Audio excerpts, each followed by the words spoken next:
Welcome to YOUCANIC. Today here in YOUCANIC we have a 2012 Subaru Impreza. On this Subaru Impreza, show you where you can find your paint code for the vehicle. So, say you need to match some paint, we'll find the paint code. So this is the standard VIN placard that's on your left-hand side of the vehicle, your driver's side when you open up the door, and it's on the pillar here.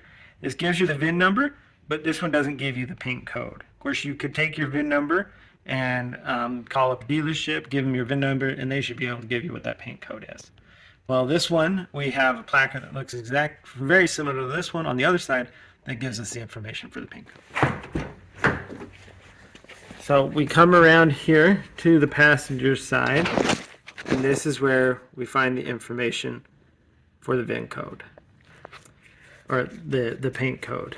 And so this placard has all types of other information, your engine type, and then the trim code,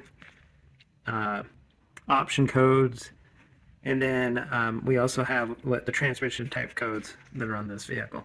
But our number one here, it says the color code.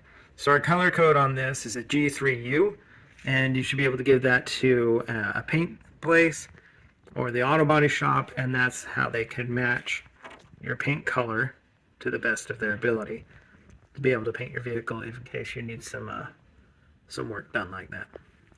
So that's on the passenger side. On the pillar on the passenger side is where you find your paint code on this information placard. Thanks for watching YOUCANIC, where you can be the mechanic.